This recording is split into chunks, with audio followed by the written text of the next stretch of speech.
6 articles a day. Every month, he's bringing in a ton of ad impressions. And all that value previously on Facebook would just go to Zuckerberg, right? It just lines the pockets of a corporation. On Hive and with tokenization, we have the ability to redistribute that. So with the ads protocol, we're going to be able to go beyond the 7-day payout window, and every month, those authors will get a paycheck.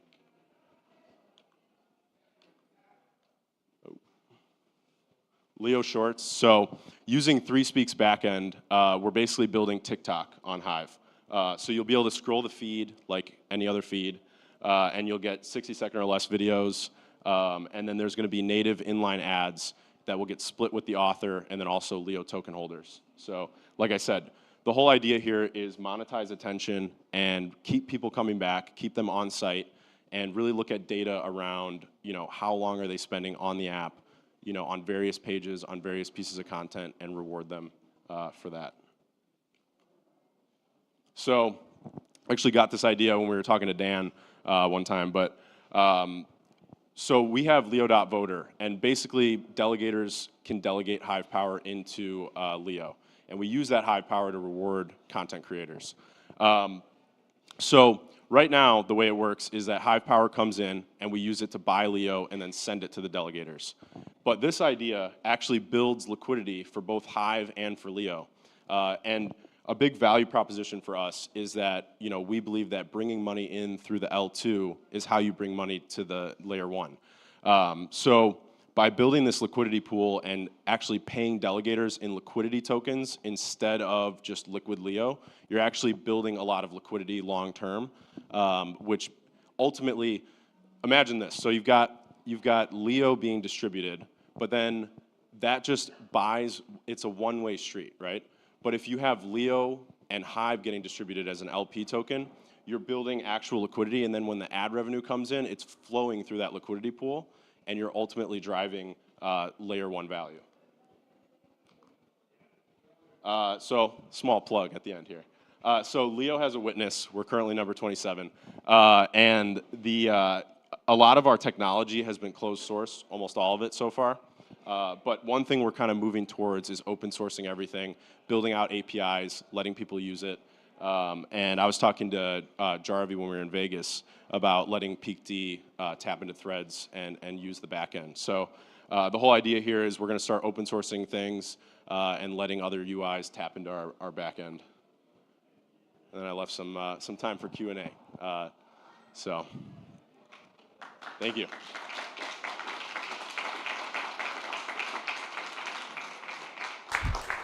I guess there are some questions. Some. Who's first? We need a microphone. Microphone's coming. Brian, did you ever had a question that days?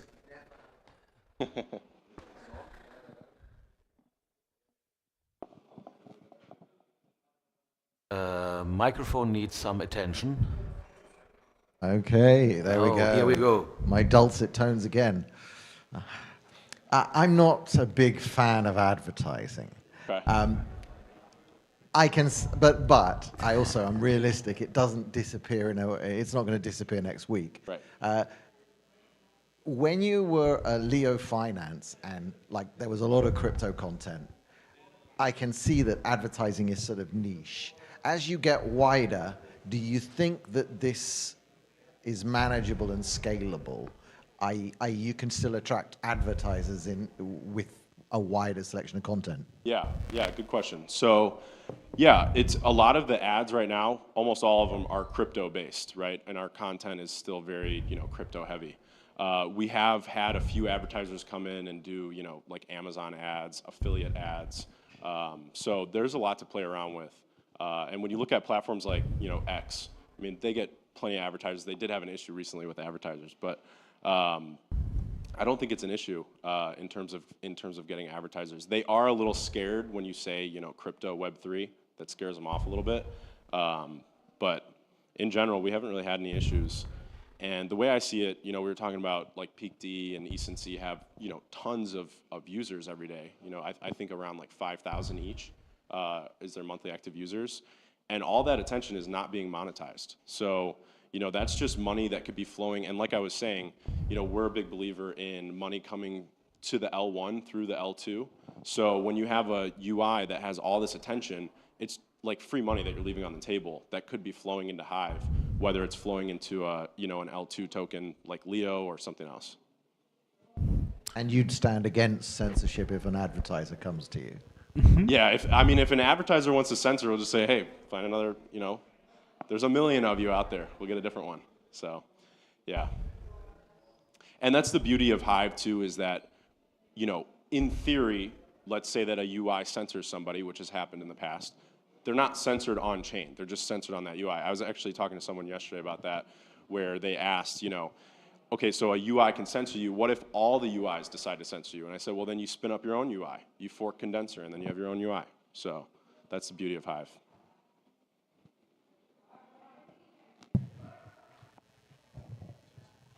Hey, Carl. Good to see you. Yeah, you too, man. Really glad you came. Thank you. Really excited about Threads. Dan and I, with the CTT podcast, obviously we use Threads quite extensively so far to like essentially reward our listeners. Yeah. People comment, you get rewarded for making intelligent, interesting comments. Dan and I can sit there in between the breaks or while one or the other is speaking on the podcast, and we can upvote the listeners to the show, and it's just a fantastic thing. So it makes Hive one of the only places where you get paid to listen instead of the other way around. So that's fantastic. Congratulations. I wanted to ask, regards to Threads, you're talking about open sourcing it. How do you think that looks? Would a 3Speak be able to implement it, for example? Yeah. What would it look like for us to do that? Yeah, so I think in the initial stage, it will be an API that you tap into, and you say, okay, I want to start, I want my UI to read threads and show them, and then allow people to write to threads also. So I think the initial stage is going to be an API. You'll just connect to that API, and then you'll be able to use threads, and then obviously, we eat the infrastructure cost of just the back end that handles it. And still be able to reward in Leo as well? Yeah. Okay. So, that's a big thing, like with the rebrand too, is moving away from just finance and saying, the only way you can earn Leo, which in the past was to write about crypto and finance, now you can post threads. A lot of people just, post a picture of their lunch and they earn, 0.01 Leo. So yeah, the whole idea is to spread it out, and now it's the everything app, and every piece of content can get rewarded in Leo. So when you tap into the back end, you'll also get rewarded in Leo in terms of like when users post threads.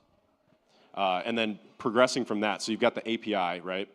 And then the idea is long-term, actually open sourcing, more of the back-end infrastructure so that people can run nodes. So, right now, Threads is very small. You don't have that many people using it. I think we're doing about 100,000 threads a month.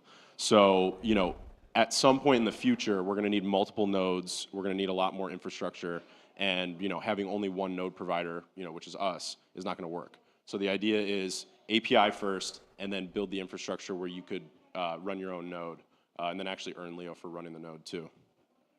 Thank you. I want to let someone else speak if someone else wants to ask a question. If not, I've got one more quick question.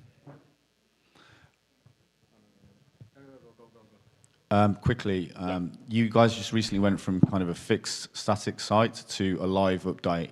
Yeah. Which is incredible, by the way. Yeah. It's very impressive. I think you got 1,600 comments on one of your recent... Yeah, we had an influencer that we brought in who does a lot of X spaces, and he did 1,600 threads on his Threadcast for the first one, and Eric was talking to him and he was blown away by it. And I think his record for X spaces, like in terms of attendance, was 50 users. And then in this one where Leo promoted it, he got 200. So he was like taking screenshots and sharing it around, and he's like, I made it to 200. So that's really the vision with influencers, is get them to use these Threadcasts. And like you said, the new Threadcast mode is real-time threads. So what that really looks like is like a Twitch chat. It's like a twitch.tv, live chat room. So I'm really excited about that. Like 1,600 comments in one, I think, how long? It was like 2 hours, I think his spaces was, which is insane. I mean, insane. Amazing. Congratulations. Thank you. Eric. Anyone else? I helped with the presentation, but I didn't get it quite clear. So how does inflows in a layer 2 help the layer 1? Yeah, so that's a big thing, right? Like people think, and you look, even if you look outside of Hive, you look at Ethereum and layer 2s over there, a lot of people think that they extract value from the layer 1. They distract, essentially that they distract people, and you have all these different tokens that nobody really cares about. But when you have an L2, in theory, and we talked about this, that an L2 can't outgrow the layer 1. Because when you're bringing value into the layer 2, it ultimately is ending up as layer 1 value. So let's say that Leo hits $1 billion market cap. Hive, like the current market cap of Hive is 110 million. If Leo's at $1 billion market cap, Hive has to be over $1 billion. And the reason for that is because Leo is inextricably linked to Hive in terms of, not just in terms of technology, but in terms of liquidity and the pools. So ultimately, you know, if you look at it this way, like if, you know, $15,000 in ad revenue is coming in every month, that ultimately is flowing through Hive as much as it is through Leo. So the layer 1 is absorbing all the value of the layer 2, which I think is a huge value proposition for Hive. I've long been a believer that L2s are what's going to take Hive to the next level.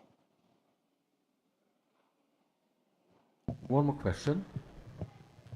Will ads be optional? Can I pay to not be shown ads? Yeah, so good question. So I have thought about, currently everyone sees ads, and there's no paid option on Leo.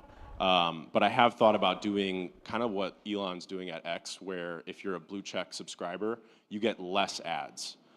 You don't get no ads, but you get less.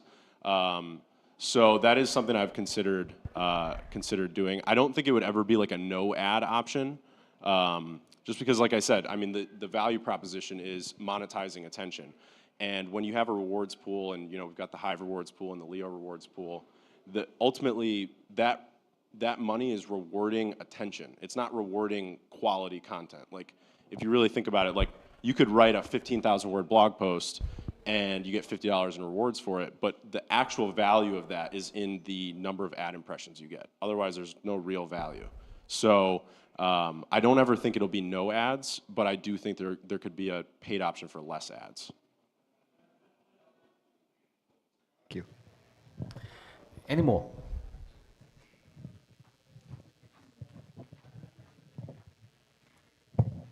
Hey, so I love the idea of the influencer and this idea of people being able to join really fast and not even quite realize they're maybe on Hive. I'm kind of interested in how successful that has been. How many people in general have joined and actually decided to get their keys and do that? I'm kind of just curious how successful it's been so far. Yeah, good question. So in the last month, I think we did about 450 light account signups. I don't, off the top of my head, know how many of them have taken their keys. The thing about these light accounts is that most people that want them don't care for their keys. So if you go to Leo's UI, you can actually sign up and get the keys right away. It's just, it says create a Hive account. It said it on one of the slides. But it says create a Hive account, and then you get, you know, normal full self-custody. But most of the people that are opting for these, you know, X or Google login options, they just want to log in, you know, they create a couple threads, they might leave for a few days, come back, make some more threads. They're very, I mean, the light name really applies to them. When we were at the Breathe conference in Vegas, we did 300 signups just at the conference. So it's working pretty well so far. Yeah, I'm excited to, because this is kind of a new, we've been building it for a while. We originally had MetaMask signups, and then we switched it to X and Google recently. So I'm excited to see what kind of data we can show once we start really offboarding them. So we're calling it offboarding to get them from a light account to a full account. I think the retention rate is going to be pretty high. We're going to offer them a little bit of Leo, like, you know, $5, $10 worth of Leo to actually take self-custody of their keys. And like I said, when the UI reads when the user has more than $10 in their wallet, and it starts to really bug them to take full self-custody. Great. Okay, I think we will go further because there were probably so many questions to Leo. One last one from me. a front end running as an app like X is doing? Do you have this in plans? Like a native app? Like, yeah. Yeah. So we actually acquired. The name is escaping me. There was a popular app on Hive a few years ago. We actually acquired their code base, and we're in the process. We're calling it Leo Merge, of merging our current code base with their app code. So the native app, I love to give Sooniverse timelines, but I give it a few months, and then we'll have the native app out. Thanks for this. I guess there's a huge applause.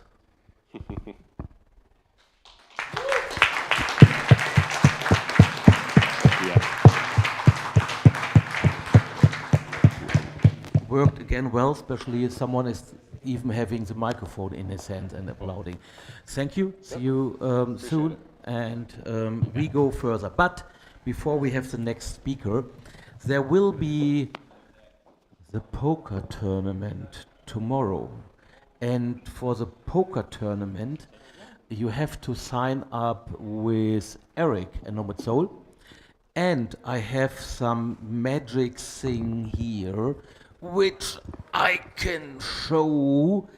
And this is the prize for the winner of the poker tournament, as far as I know. And you have to watch this a little bit more in detail. Dylan built it, and there is a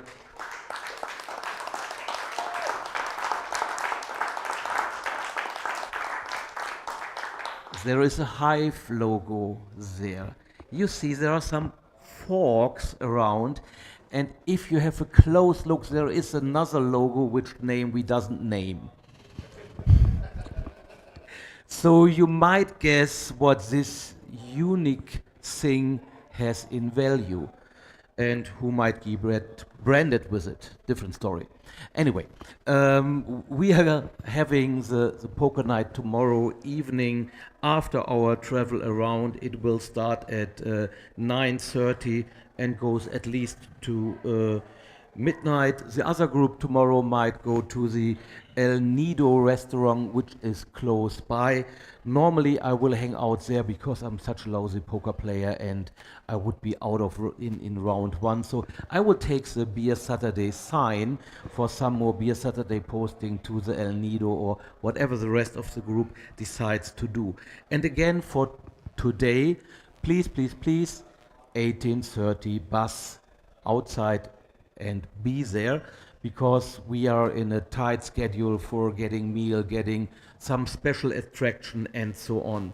And now we come to a speaker which is perfectly lined up, having everything on already. The clicker is there. I love it. But I only know that the fun fact I have about you is that this is your first trip since how many years out of the country? Well, are we on here? Audio? Hello? Guys? Hello? Am I on? Audio? Hello? We Testing, good? testing. So actually the point there was, this is the first trip that my wife and I Together. have taken together alone since our honeymoon 27 years ago. And that's tied to another fun fact that we have 6 kids, 3 of which are still at home. Those are ages 10, 11, and 12. Okay, 6 kids, tough job. Yeah. Greetings to your wife. You will talk about something totally different, we had a chit chat around that you are a professor or teacher about this. So feel free to introduce yourself. We have 3 novels as a topic. Some changes took place there, and we are looking forward to hear what you have to say. Great. Bye. So yeah, my name is Steve Trost. I teach entrepreneurship at Oklahoma State University. When Starkers asked me to speak, I gave him 3 options, and so this is the one that he thought would be most interesting. A couple of caveats. When I was on the plane yesterday, I actually thought of a third use case, and so I've added the third one there. And also, I'm going to squeeze in a couple of quick comments from the other options. My purpose here is to start dialogue and to engage in dialogue about ways that we can improve the Hive ecosystem. And so the talk about use cases for NFTs comes from some ideas that I had about some easy ways to incorporate NFTs into layer one. I talked to block trades a little bit earlier, and so there may actually be a more efficient or even easier way to do it, but this is one way. Okay, so first, some of these quick comments on onboarding improvements. And this comes from some talk that I had with Archange a while back. But to me, when we're onboarding, we should provide an easy way for the user to handle and manage keys. And one idea that I had on that was to generate two PDF files, one that has their owner key and master password and instructs them to print this and put it in cold storage, never have it online. And then separately to have a separate PDF with their active key, their posting key, and their memo key. Create a developer bootcamp. I did a blockchain development class for some students a year and a half ago, and they really struggled. And we really need a strong tutorial program and basically a developer boot camp so that we can take people like Archange and we can clone him times 10 or times 100. Allowing Hive Power stakeholders to opt out of curation, where they can receive a guaranteed ROI. So this is something I did the math on this a while back, and it can be done without affecting stakeholder rewards, the balance of stakeholder rewards, author rewards, but will increase the voting power of the manual curators. So if you're interested in this, catch me later, and I can step through the math with you. Revised witness voting. To me, we should be limiting the number of witnesses that a stakeholder can vote for, something on order to 5 rather than 30. And then instant notifications on Hive. So this is something that Brian of London and I are planning to start working on soon. It's based on a concept that occurred to me about 20 years ago. At the time, the infrastructure was not in place to be able to make it scalable. Hive provides that infrastructure, and so I would really like to see this come to fruition. Basically, the steps would be create a Hive mobile instant notification app that would use Keychain Mobile's private key authentication. Users would post threshold parameters to Hive. Whenever a user receives an encrypted memo with Hive or HBD that exceeds their preset threshold, they get an instant notification on their mobile device. So it's basically an anti-spam way to tie instant notifications to Hive accounts. Okay, so now let's get talking about NFTs. So consider a molecule for molecule copy of the Mona Lisa. What would it be worth?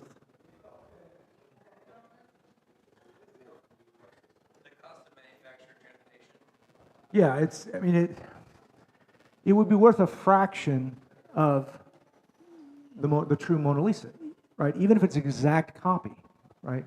And the reason for that is it does not have the provenance, right? It doesn't have the authorship. So even if it's an exact duplicate, and that's the essence of NFTs. So, I mean, what are NFTs? It's a trustless provenance of a digital asset. which means there's a proof of origin, there's a proof of history, there's a proof of current ownership, and there's immutable reference data. So that's essentially what an NFT is. So consider Genesis CryptoKitty. So I first learned about Genesis in 2018. So she is the first CryptoKitty that was ever minted. And she was sold at auction in 2017 for 247 ETH, which is $114,000 at that time. And when I first heard about Genesis, I was like, this is insane. Who on earth would pay $100,000 for not even the image? The NFT for CryptoKitty doesn't include any rights to the image. It just includes her 256-byte genome. But then I thought about baseball cards. Somebody out there owns the first baseball card that was ever printed, but it is worth only a fraction of its true value because they cannot prove its provenance. They cannot prove that it was the first baseball card that was ever printed because at the time nobody ever thought to stamp that card or to somehow authenticate that card. Genesis is like that. She's the first CryptoKitty, the first commercial use of NFT technology. And so in my view, she's probably worth tens of millions of dollars rather than 100,000. So what about Hive Layer 1 NFTs? Well, the thought that occurred to me was Hive account usernames are Layer 1 NFTs. They have proof of origin, they have proof of history, they have proof of current ownership via control of the private keys, and they contain immutable reference data.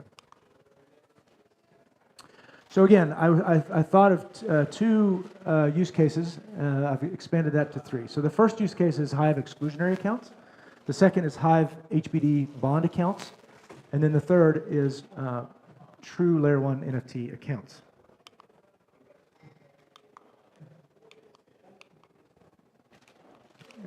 Okay.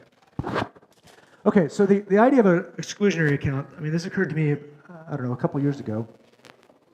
But it's basically a Hive account that grants its owner power to create exclusive Hive accounts. So a simple example of this would be if my Trost Paradox account had the exclusive right to create any other Hive account that has Trost Paradox, and it could then have either a suffix or a prefix. So if I wanted trostparadox.leo, nobody else could create trostparadox.leo, just if that's a standard feature on Layer 1, that you can't create a suffix account without first owning the primary account. And this would create a kind of a trademark type security for Hivers with their individual Hive username. But taking this a step further, we could create a special class of Hive exclusionary accounts where the owner of the account would have control over a specific range of suffixes or prefixes. So for example, we could have it could be like anything.exclusive is the exclusive account. I mean, we can name that whatever we want. So the owner of the x.exclusive account would have the sole authority to create any other account that has a prefix of x dot or a suffix of .x. So this would make it easy for Web 2 platform owners to migrate their users to Hive without the risk of their users losing their handle from their current platform. So what happened here? Okay, we lost the page here. But anyway, an example of this would be if Elon wants to migrate over to Hive with his account management, and he has the x.exclusive, then any Twitter user who migrates to Hive would have their Twitter handle .x. Now, the thought just occurred to me when Cal was speaking that, I mean, we could do this without Elon, right? We could just have Cal, when he does his light accounts, if they do it from Twitter, they actually get their Twitter handle .x, or maybe .l, I don't know. And these can then, these exclusive accounts, they could be auctioned off. If we stick to just alpha prefixes and suffixes, there'd be 26 one-letter exclusives, 670 two-letter, or 17,000 three-letter. So you could price those however you want, but at that price structure right there, it'd be about 50 million Hive to reserve all of those. So next, I want to talk about the second use case, which is the HBD bonds, and this is actually what kind of got me talking with Starkers about this. So the idea here is that we reserve a set of Hive usernames that are just for the function of HBD bonds. So it could be accounts dot and some string of numeric digits. We would have to have layer 1 time vaults. So you would be able to lock up HBD for a specific time period, and the witnesses would be able to control what the APY is and what for various time lengths in the time vaults. We would have to enable ownership of these accounts by regular Hive accounts, and then similarly, they would have to be transferable. So for example, if the current APY is 20% for 365 days, as soon as I deposit 100 HBD into a bond account, it's immediately funded with another 20 HBD, so it has 120 HBD, but it's locked up for 365 days. So if I change my mind before 365 days are up, and I want my HBD back, or I want liquid HBD, then I can sell this bond account on a secondary market, and so I would get whatever the market would provide for that, and then the one who receives it, then when the 365-day clock ends, they'll get the 120 HBD.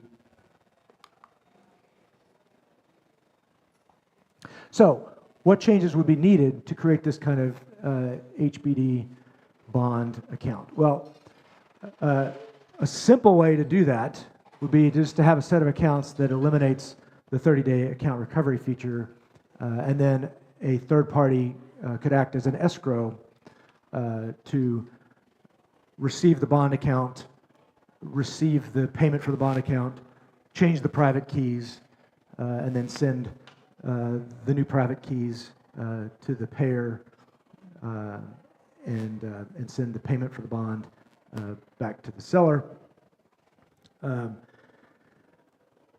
But there's a better method, and as I mentioned, I talked to block trades earlier, and there's probably even a better method than this. But here's a way. So if those special accounts are somehow tied to the owner account, rather than having their own set of private keys, if I own one of these bond accounts, I can then just transfer it like I would any other asset. So the last use case is a true NFT on layer 1 that could be done in a similar fashion. Again, could probably be done easier, but here's just one way. Is that we would have a set of Hive accounts, could be like NFT dot and a string of numeric digits. They would have similar properties to the bond account, be ownable, and transferable. The difference would be that these accounts would be able to submit one and only one post to the Hive blockchain, and that post would become the NFT's immutable reference data. Now we could actually extend this a little bit further as well to have numbered edition NFT accounts.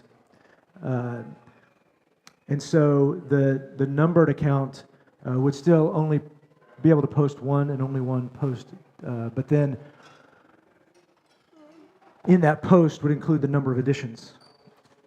And then that account becomes an exclusionary account that can create the numbered edition NFT accounts.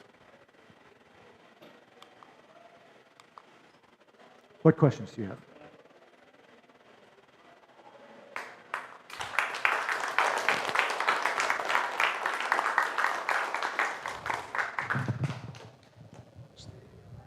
I guess there are a few questions to this. Do we have a microphone for Starkers? Yes. Hey, Steve. Hey. Good to see you. Welcome to HiveFest. Did you speak at all to Taskmaster? I did. So, Did you have any interesting conversations? yeah, so Taskmaster's perspective was it would be far better to have Hive bonds on layer 1. He hasn't talked a lot about that because of uncertainty as to, how easy it would be, and that's part of my interest here is getting the dialogue started about that, because from my perspective, a financial asset like a Hive bond needs to be on layer 1, so it doesn't have the additional counterparty risk of being on a layer 2. So the layer 2s can handle transfers and those sorts of things, but at its core, to me, that financial instrument needs to be a layer 1. And this is, again, just one way where that could be done. There could be an easier way. Cool, thank you very much. Some more questions. If there's no others, I'd want one more. Regards to, you're obviously very senior in OSU, and you've got a research department, or you're affiliated with some research departments, I assume. Is there any research or opportunities for doing research using the Hive ecosystem inside of OSU? Is there any way that people can maybe contact you to propose research opportunities? So yeah, the way research gets done at the university level is on a faculty by faculty basis. So yes, if there's research things that either I could work on directly, or if I have colleagues who are interested in that space, then I can help make connections there as well. So people can come and approach you maybe if there's any potential opportunities for research? Yeah, absolutely. Awesome. Regarding Thank you, this, I as well have a question after Brian is finished. And I'll just state this. Yes, I am going to take you up on that research offer, because I want to write a research paper about some of the aspects of Hive that I've developed, and I think academic recognition of what we've built on Hive doesn't seem to exist. yep. So my question is along those lines. Do you have anything that is published in the academic journals or conferences or places like that? Because I'm having a real hard time trying to find sources that Wikipedia will accept so that we can get the Hive Wikipedia page live. No, I don't. Although, I will say I've been in talks with our provost about starting a new center at the university, which would be the Center for Decentralized Management and Governance.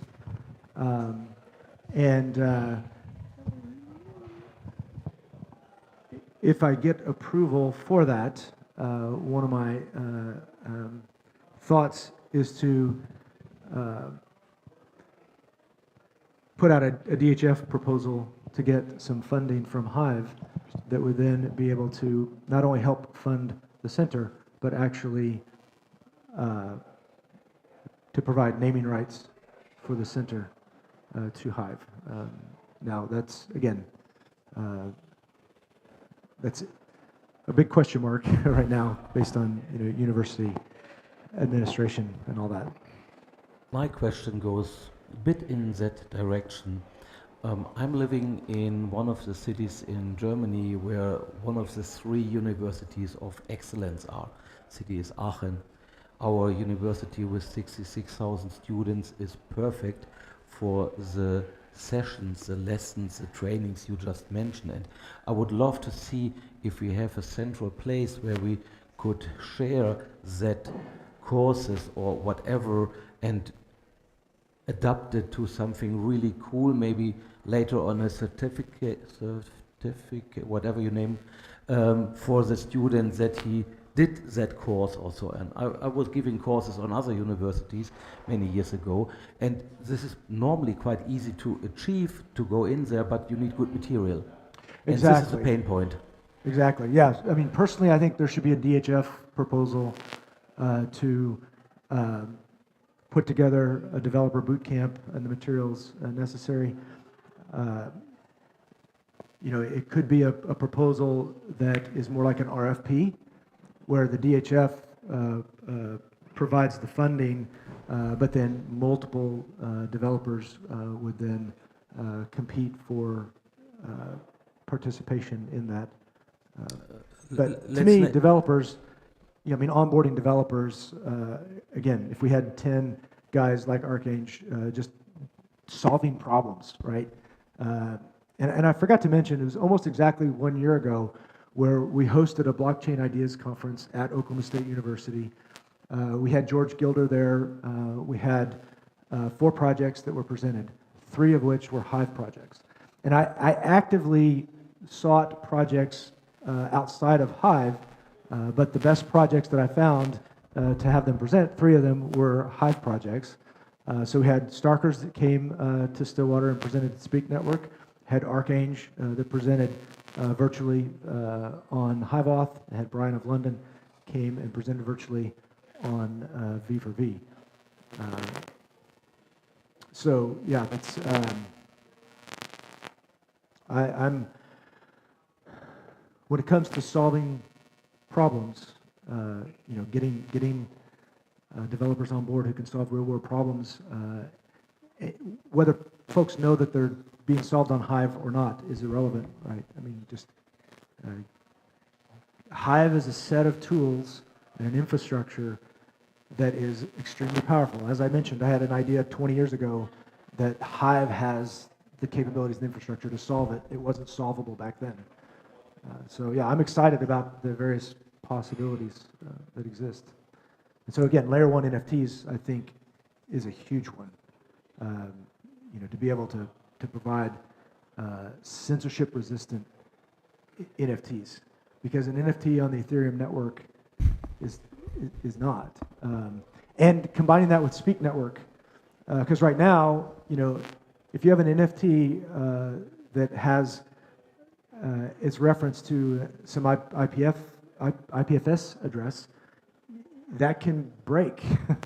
But if it's, you know, to a decentralized network, then if it's on Speak Network, if I own that NFT, then I'm incentivized to pay the storage for that link, so that that image or that video or whatever that I own the rights to through that NFT, I'm incentivized to make sure it stays there, and the infrastructure exists for it to stay there. Right now, you know, if you own a Bored Ape and the link goes away, then what do you have? You're lost. Yeah. Do we have any more questions? Then I would like to say thank you. Very interesting thoughts, ideas, and maybe soon projects. Thank you.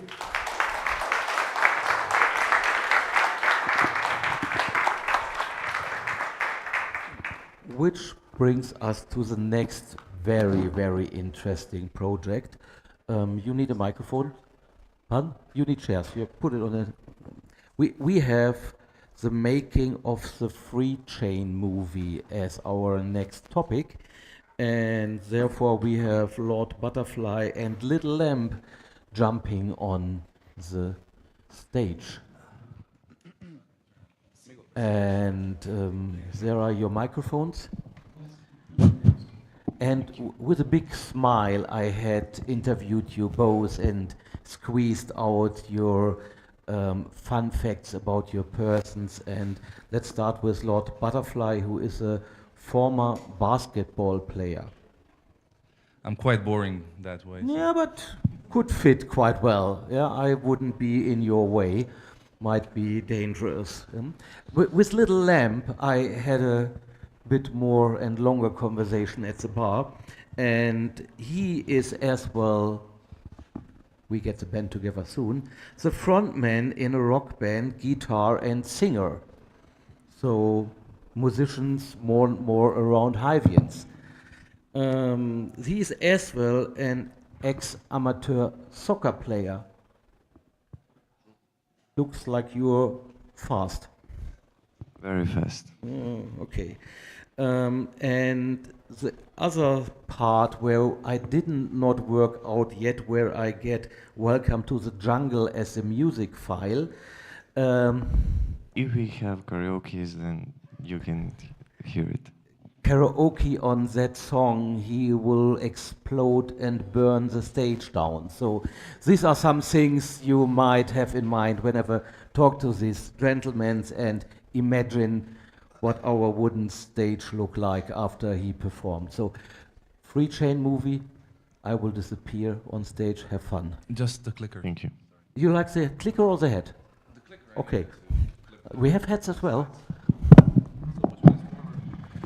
Try. Okay, so hi everyone. My name is Damir Rogosic. In case you see the free chain poster and wonder which one of these guys is our guy, the names look pretty much all the same. I'm the executive producer of the free chain documentary film. And with me today is Jovan Dopuc. He's the director, or as I like to call him, the mastermind behind the film. For this presentation today, it will be pretty much similar to the one last year, considering we're talking about the same topic. But this time around, we brought with us the finished product, the completed film, that you guys will be able to watch in a couple of days in a closed premiere. I also want to thank Matt, the way he prepared everything. There will be a red carpet. You guys will be interviewed going outside, and we're really looking forward to hearing your guys' feedback on everything.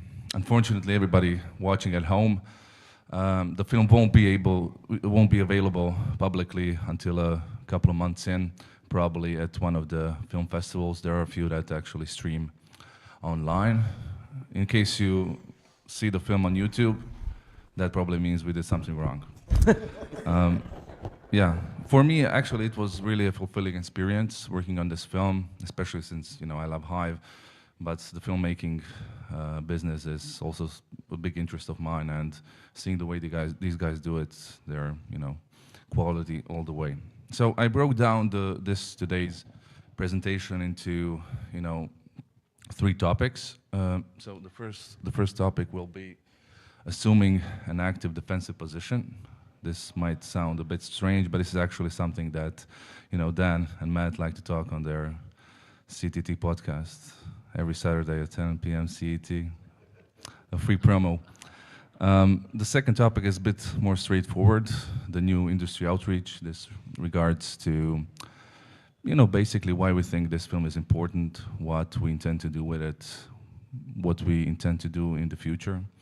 We already have some plans, of course, if the film is successful, to the level that we hope it will be.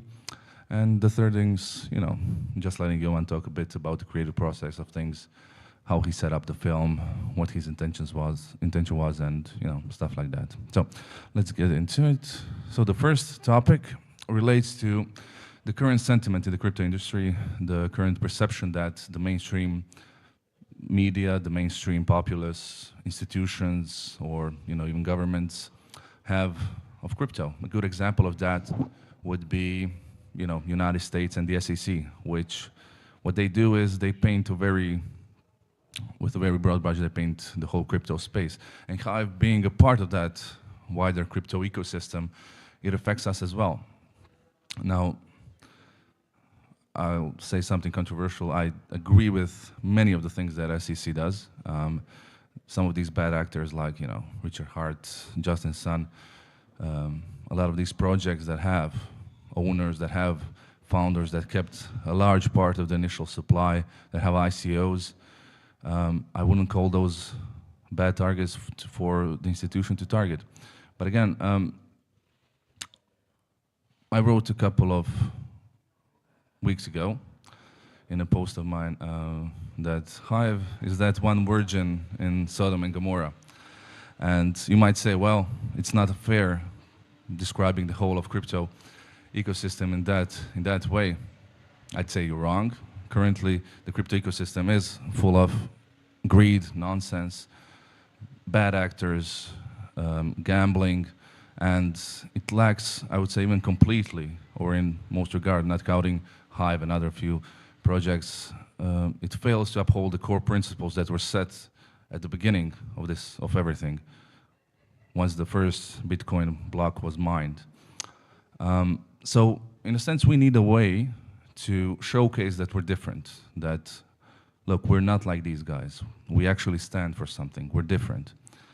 So before I get into that, let's go to the next slide. So as you can see here, these look like 5 clown cars on the side of the street. They're actually hex taxis, same difference. So what it says up there is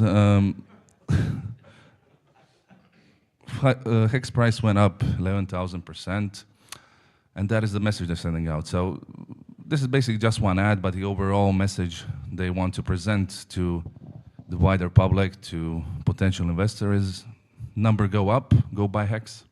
Now, of course, we know number go down, and some people probably have to go down to the police station as well.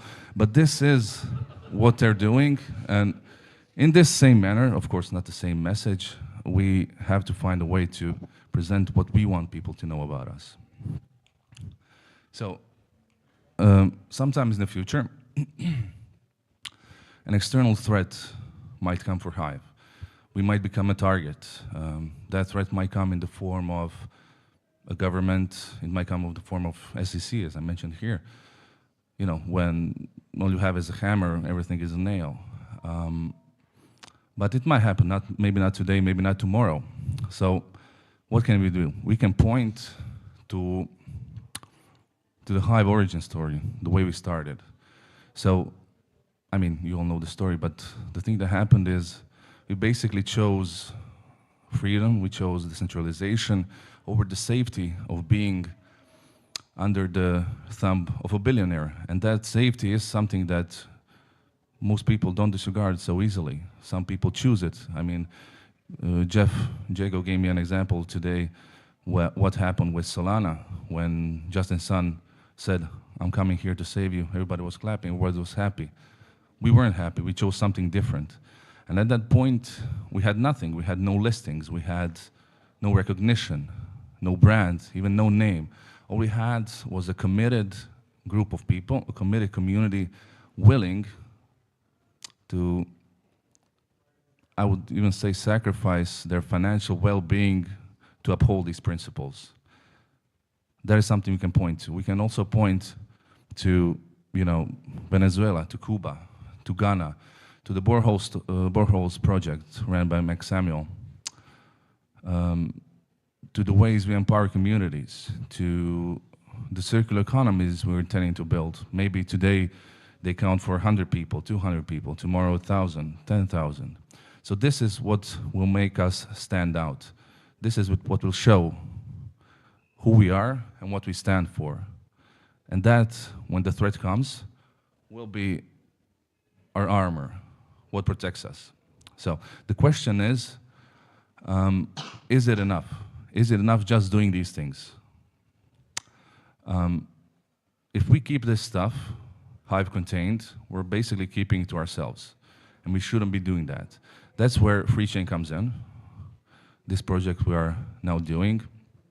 And these stories will be most effective when they're told, when they're pushed out externally. And even if there was no crypto, if there was no blockchain behind it, if there was no Hive, these stories would still be compelling. The Hive story, a story of a community fighting against the odds, it's basically a Braveheart story. It connects to people on a very human level. So yeah, as I said, if a tree falls in the woods and there's no one to hear it, doesn't make a sound. All these stories, there are stories, they're compelling stories, and if free chain is successful, if it achieves what we intended it to achieve. I mean, even before I was making the proposal for free chain, I had a plan in place. We could have just made this for you guys, for the Hive community, but that would be a waste, and we can do so much more with that. When I say I have a new plan for something, I would say even more interested to the wider populace than maybe even free chain. The story of Max Samuel and the stuff he's doing in Ghana. This is something we have in plan if this goes well. So, I mean, I just want to turn to Johan for a second. He told me a quite compelling story of one of his professors and a documentary film he made. So could you just talk about that a bit? Yes, hello everybody. And I just want to say Rosarito is magical, and thank you for hosting us, both of you, it's amazing. Yeah, I'm just gonna say in short the power of a documentary film, because I don't think people are used to documentaries as much as the fiction. It's more marketed, it's bigger, but that's actually not the case. And I learned that when I got to college. My professor is one of the most renowned filmmaker documentary directors in Serbia. And 20-something years ago, he did a film called Milica, which is a female Serbian name, about a young 6-year-old girl living in a forest without basically anything. It's a small village, and she had to walk 6 miles every day to school. So he made a film about her, 1 hour and a half, and after a few months, that film went to Berlinale Film Festival. After it went there, it won an award, and after the award, they found resources, they built roads, and they built buses, they built electricity to that village.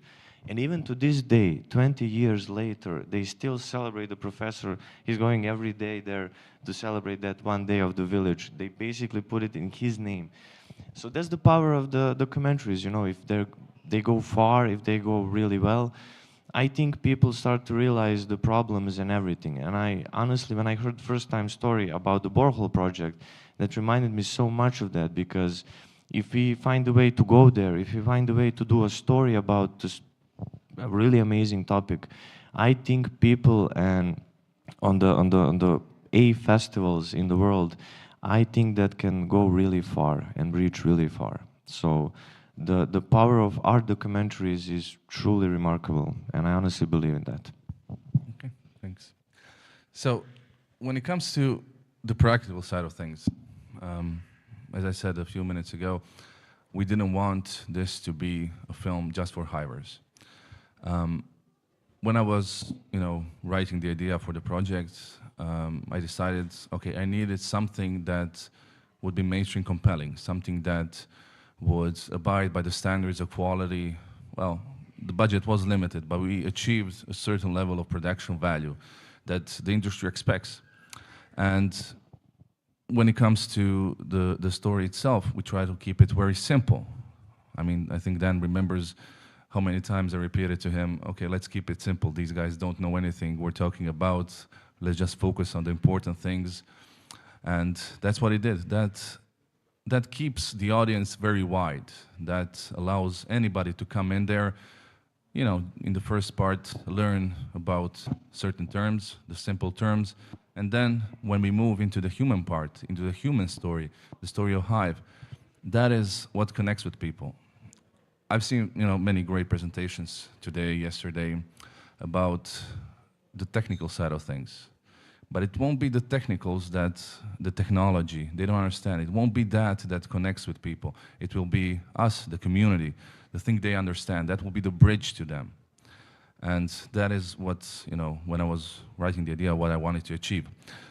So the film is, artistic, fun, educational. We have a few layers to it. Johan will talk a bit about that in depth.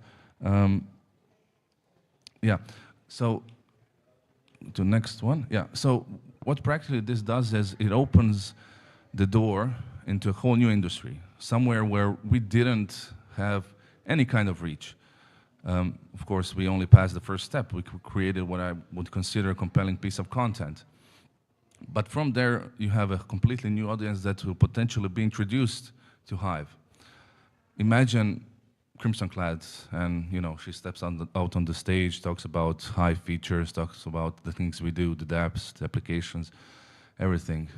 In a similar manner, the film will do the same thing, and it will promote Hive in a sense.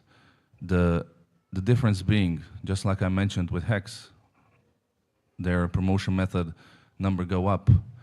What we're saying is not that. This is kind of what I call covert advertising. We're saying, you know, come check us out, come check out this community, great people. This is what they believe in. This is what they're passionate about.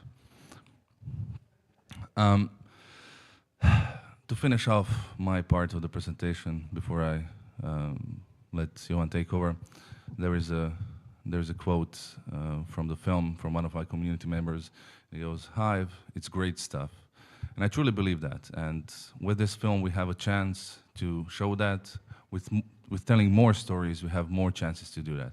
And these stories are again something that will connect with people. And having a great team behind it, someone that's experienced, people that have connections, we can really do something with it.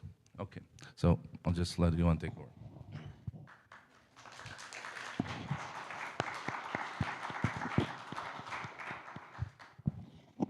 Yes, I'm not gonna take very long because I just realized, I mean, if we talk about creative side of the film, I think it would be a little better to talk about it after the film. If we share too much now, I don't think it's going to be that much interesting.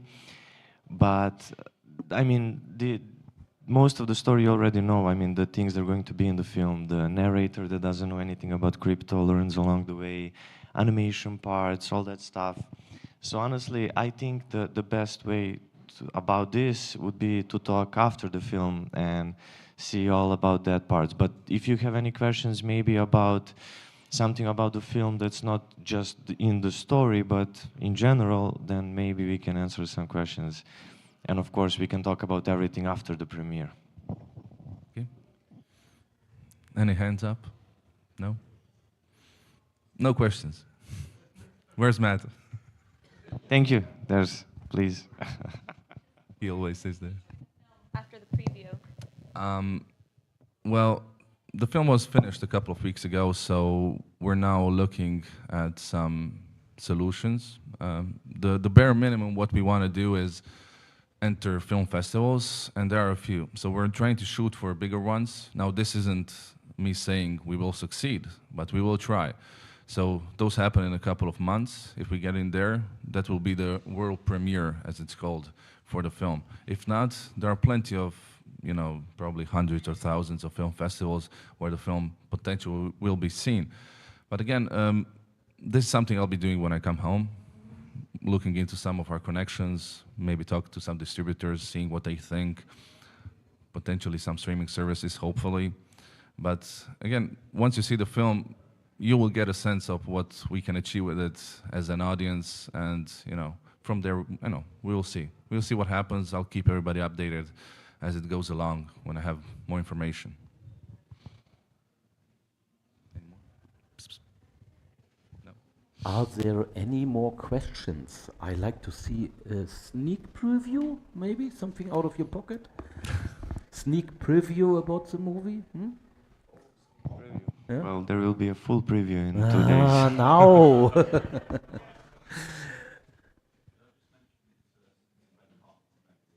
A red? Oh, yes. Whenever you go to the movie premiere, we look like we are going to a movie premiere and not in orange trousers and whatever we have here.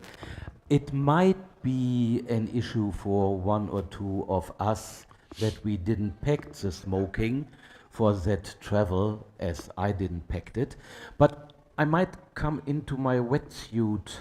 It's at least a suit, if you like, but I think a jeans or something else looks better, and maybe a nice shirt. Something nice. We'll try to find something. Okay, no wetsuit. Okay. Anyway, any more questions? Yes? Do you guys keep your poker faces, or do you have some thoughts of how you feel now that the film is finished? Do you want to take this one? Yeah. I mean, the feeling is always great, but the best feeling is after it's premiered and after all of you guys have seen it. So I think that is the most important thing. After a while making films, you know, the whole point of making films is the audience. And you want to say something, you want to send a message, but it's the audience that basically gives that entire joy. So after the premiere, we can talk about all of it, of course. And another topic regarding the premiere is, we all know that you have smartphones, movie devices, other recorders. They stay off the premiere because maybe accidentally one of the devices is switched on.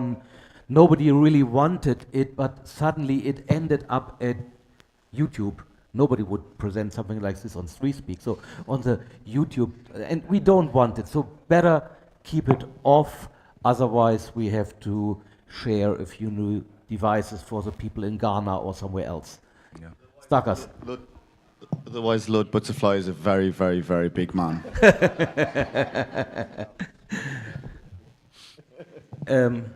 A question. Jay, I'm curious about all the videos that the community made. There was an initiative that we helped support where you asked many Hive users or all the Hive users to send like a 1-minute video. Will that make it to the film? Is that ready in the documentary? Yes, but we're not going to say where in the film and how much, but yes, I wanted of to ask course. that. I mean, this is the story about the community. So Yeah, of I course. think without the community in the film, it would be crazy. So yes, of course, it's in the film. Nice. I'm looking forward to that. And everybody, you know, just pay close attention because we're going to quiz you after the film. One more question over there. Yeah, did you form a company for the production and distribution of the film, or how did the back-end financials work for doing this? Well, I mean, the Hive is basically financing the film, but yes, 2 production companies were in the film, the production and co-production companies, so as executive productions. Yes. And can we have the name of those? Yes, it's Smart Cut Productions and Yugo Motion Pictures, and you'll have it, of course, before the film starts and everything, so. Thank you. More questions? Fine. Okay, okay. Thank you, guys. Applause, please. Thank you so much.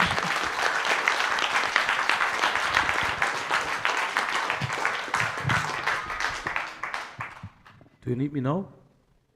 Later. Okay. Do you want us to take?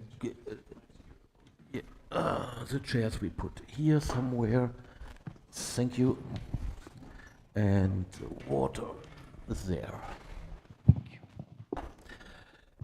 Now we come to one of the guests who didn't had the longest travel. He's from Mexico City, and I like to have Jose Pimpo. I don't know if this is correct pronunciation. I'm sure it's not correct, but anyway, on stage. And Jose as well told me for sure a few things about himself. And I like to have you informed about. You have something to read with us? Oh, no, it's a book. Okay. I wrote in. A book. Lovely. Jose is a mixed martial art fan, and he sponsored already 6 Mexican fighters. Makes me a bit frightened. He runs as well an ATM company, means these machines where you get money out of, but your ones are running on Bitcoin. And he sneaked one of his machines into the Mexican Senate, which brings him to other interesting stories you might talk about later on during some beers. And he as well worked with security and investigation services towards big banks. And as well, there are some stories I better don't tell. It's your story. So, an interesting person with different skills and activities. So, it's your stage for 20 minutes, and we have 10 minutes of question and answer. Thank you very much. Gracias. Well, thank you very much, and thank you for inviting me here. My name is Jose Rodriguez. I'm the director of Blockchain Land. We have the biggest blockchain event in Latin America. We had 13,000 people last year. We also run Talentland, which is the biggest science, innovation, technology, and business conference in Latin America. We had 62,000 attendees this year, over 1,000 speakers, and over 20 stages. So we have been running that for over 5 years now.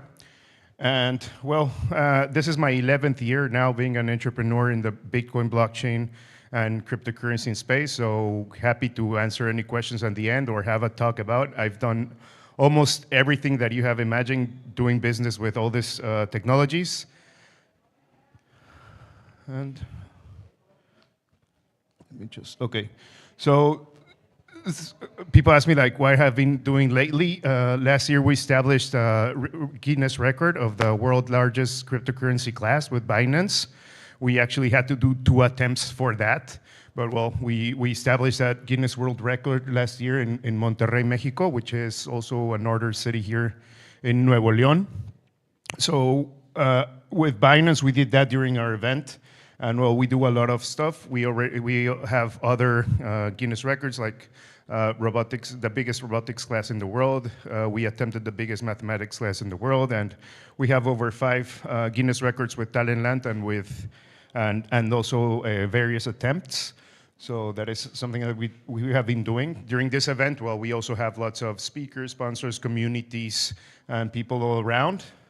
And well, this is the official record that when we established it. This was last year, about a year ago, in October last year, during our event. So that was fun. And well, also with different governments. He's a governor of Nuevo León. Probably he's going to be a candidate for presidency. I don't know. I don't care. But well, they backed up our event. So has Jalisco. If anyone has gone to Guadalajara, Jalisco, that's where we do our event every year. It's going to be in April next year, and we're going to do it in July also in Malaga, Spain. So if any of you wish to come, very happy to have you there and have you hosted over there. And well, during this 11 years, I have been named like one of the most influential people in Latin America, in the world, in blockchain, Mexico, etc. And I'm going to talk why do they consider me that. I mean, I'm happy to be nominated and to have all these prizes, but it's mostly not because I come and talk, but I have also done different kinds of companies, communities, and mostly lots of events. I've hosted over 100 events during all this 11 years, and that's how I started, because I come from stockbrokers and also from investigation services and financial crime. So I know that financial products can be very complex for some people, and that's why they take back. So I started doing some friendly events to start bringing people in. I also was invited by Philip Kotler. This is the book that I have. It's the bestseller of marketing in the world. So they invited me to write the blockchain, NFTs and metaverse chapter. And it's a bestseller, so I'm happy about that. If anyone wants an autograph one, I'll be selling it at the end and giving away one. Also, some stuff that I've been doing, because it's not only finance and it's not only numbers and money, is I partnered with Frida Kahlo family, and we recreated their house, and with the government of Mexico City, we did Dia de Muertos, which is a parade that we do here in Mexico, but because of COVID and because of pandemics, it couldn't be done at great scale, but we did it in the metaverse, and we had over 10,000 visitors over there. So people say that NFTs and metaverse are dead. Depends. If you like to speculate and you only see it like you're gonna get rich, yes, it is. But if you do some use cases like this, you can have a lot of people come into this and see the actual parade. It's still in the Central Land and in Spatial. If someone wants to visit, you only look for Frida Kahlo Red House in the Central Land, and you'll be able to walk around. And that's Frida Kahlo's house. Everyone knows Diego's house, which is a blue house, but almost no one knows the red house, which is Frida House. That's where she has her personal collection and where her family lives. And we recreated the house, so you can go inside there and see the stories about her childhood. This is the actual house in the Central Land, so it's replicated one-to-one. So, and this is where the parade was done. This is the characters that you have in the Central Land, and well, this is the government of Mexico City when we did that.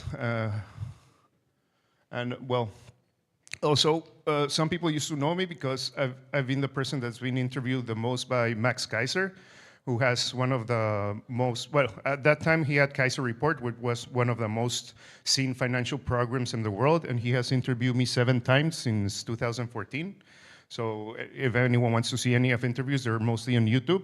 And also Ricardo Salinas Pliego, which is one of the richest men in Mexico, he invited me over to his house to interview him about Bitcoin. So if someone wants to see the interview, it's with this QR code. You can go to my YouTube channel, and there's the interview. It's about 10 minutes. He talks about everything, privacy coins, Bitcoin, other coins, blockchain technology, money, and lots of stuff. So anyone wants to see it, just look at my channel. It's Jose Pimpo, or in the QR code. And also, well, during this 11 years, something that, as I told, that I've been doing is events. So this is La BitConf. This is the Latin American Bitcoin Conference. Last year it was their 10th year doing the event. So I became friends with them in 2013 because actually one of my first companies was in Argentina.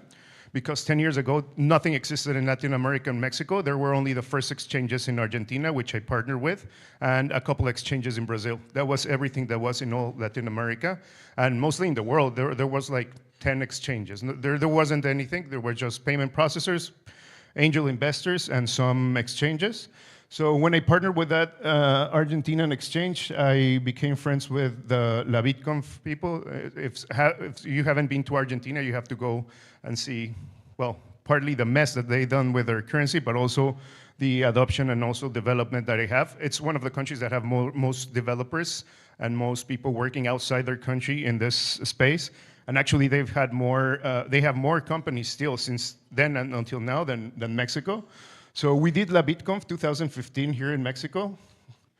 And well, also I had the opportunity to meet, it wasn't the first time, I met Andreas the first time in 2014, but he's one of the persons that I most admire inside this space, and that he knows, although he can be very technical, he knows very well how to explain things in a non-technical way.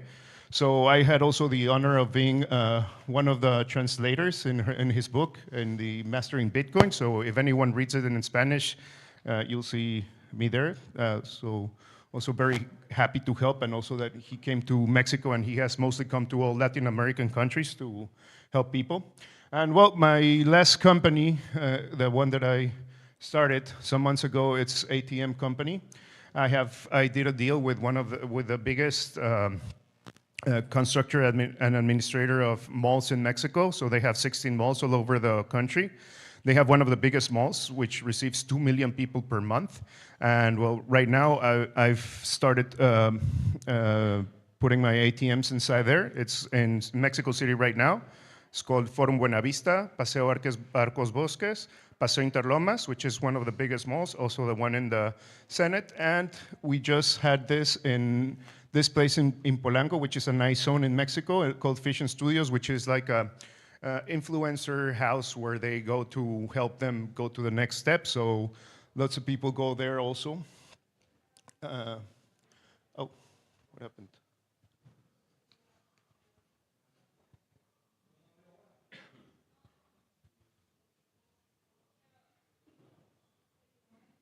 Okay. And well, although I have tried to keep away from politics, if we don't push it, I mean, they're gonna continue doing nothing or doing bad regulations. So I've been in the Senate, in the Cámara de Diputados, many times. I have the ATM over there, and I have been pushing with different senators to create friendly laws because it doesn't exist. Actually, Bitso, which is one of the biggest exchange in which I also started, they're no longer in Mexico, though they're a Mexican company. They are in Gibraltar. Why? Because there's no regulation, so it's no longer like a truly Mexican company because there's no regulation. So those are the things that we are pushing. This is Senator Indira Kempis, which is one of the few that are pushing this. I have been working with her during the last 3 years, and last year we did 8 regulation changes to the Mexican law, to the Mexican central bank law, to educational law, and different stuff that still need to be discussed, but it's a first step towards having all these different regulations. And well, different times that I've been in the Senate and, well, to discuss all of this. And why did I start also doing this? Because in Mexico, when I started, there was 2013, there was 2014, the first thing that the central bank tried to do and is still trying to do is close down every company.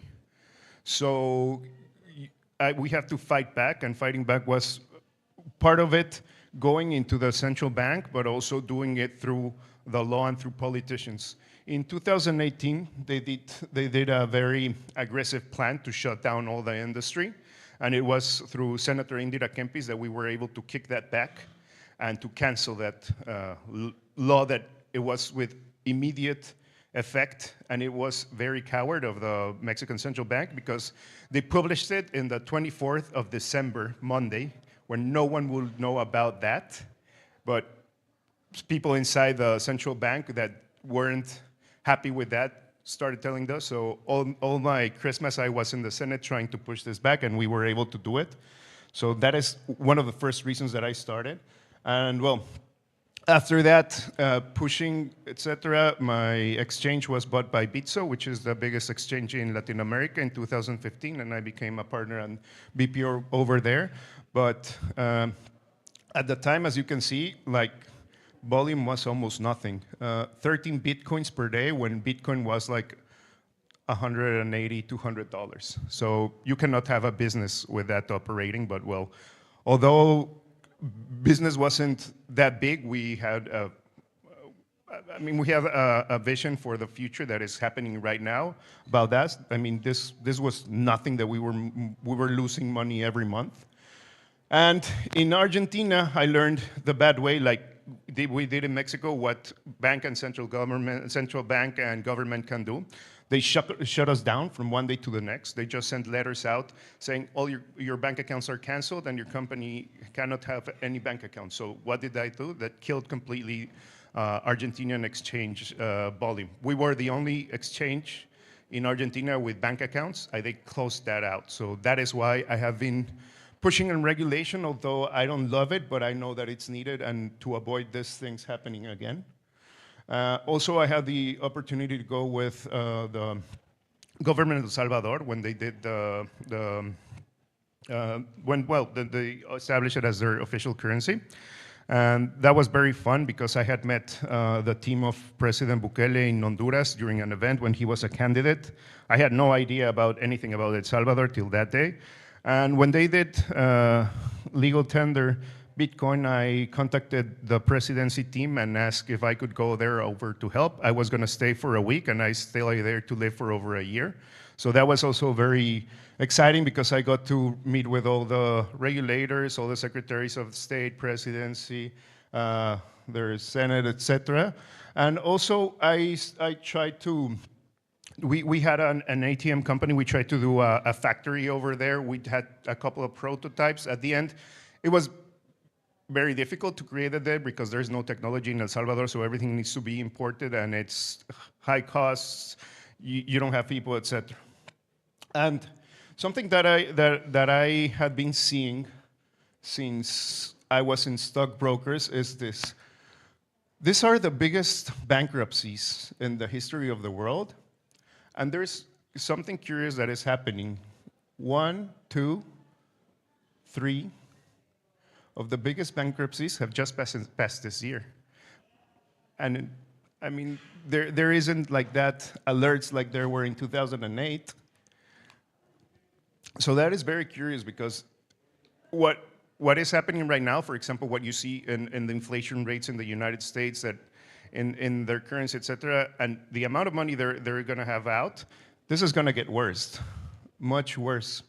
And there are also some interesting things happening, and these are some use cases that I've seen traveling all over Latin America, which is, first one, if stable coins were compared to countries, they would be in the 25 biggest countries with most US dollar reserves, and not only US dollar reserves, with treasuries. So that is something very interesting that is happening. There's over $100 billion in US dollars in stable coins, and that is moving around Latin America and on the whole, on different countries, and it's becoming a payment option. Why? Because Latin American coins, most of them get devalued against the dollar. You have this high inflation, not only right now, but for example, Argentina has been having Argentina, Venezuela, Colombia has been having 30, 40, 50, 100% inflation year after year. Mexico hasn't had that big inflation, but until 1994, it had 100, 200, 300% inflation, which you cannot plan your economy and you cannot save in that kind of currency. So that is something that is still happening, not only, mostly in Latin America, but also in other countries. So this is something that every day you have to find out how you can get out of that system, but also corrupt governments do stuff to not let people out. For example, in Argentina, it's illegal for you to change currencies. So it's a crime that you go to jail. You need to exchange it against the government, and the government gives you a special rate, which is like 50% of the black market rate. So that doesn't work either. There's a lot of restrictions for you not to go out of their currency and their country. And something that is very interesting is this. Tether is the most, USDT is the most exchanged cryptocurrencies, more than Bitcoin and Ether, almost every day. Why? Because they're not only DeFi, there's not only speculation, there are people using that as money. For example, when I go to Venezuela, Argentina, Colombia, here in Mexico, they don't want to save in their pesos. They're saving in USD, and also most of them will never have access to a US dollar account. So what is the option and what is their way out? This. So it's also very interesting because I also dislike Tron, but it's one of the few use cases that are actually used. Something that is very, very curious is that there's more USDT in Tron than in Ethereum, for example. Ethereum is one of the biggest ones with most USDT, but it's only surpassed by Tron. So that's one of the few use cases besides gaming that I've seen in Tron that actually are being used for this. And well, and going back to this, I would like to open to some questions from the audience about mostly like anything you want to know about use cases, money, Latin America.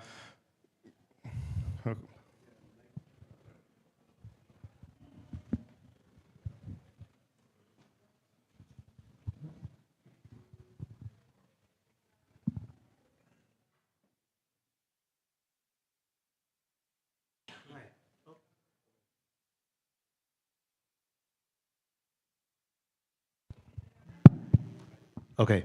Hi, I was very interested in your speech, and I'm wondering, what has been your experience on Hive, and is any of this translating to being used in the Hive ecosystem? Yeah. So I've been a user since the beginning of Hive, and it's interesting because like happened to play to earn. There were a lot of people that thought that they were gonna get rich or that this was. But if you look at it as an alternative form of not only posting but also income, there's a possibility for that. And for example, there's a big community in Venezuela of Hive people, and for them, it's not the same for anyone here as for them having $1, $2, $3, $5 extra per day. And besides having all their currency, like if you try to change $10, $20, you're gonna get a full pack of bills. Like you cannot pay with that, you cannot use it. So that is also, I mean, there's also a stable coin, and it's an alternative form of income for all of them. So, I mean, for me, this has to continue growing, not only the community, which there is in Argentina, in Venezuela, and I've seen in Colombia, the biggest in Venezuela right now, but for them to have also value content, because there's a lot of people that only try to do content to try to get an income. And that's going to work like in the short run, but it's not going to do it. Like any influencer or any people that like doing content, like you have a thematic and go through that, and if you're good on it, you should make an income.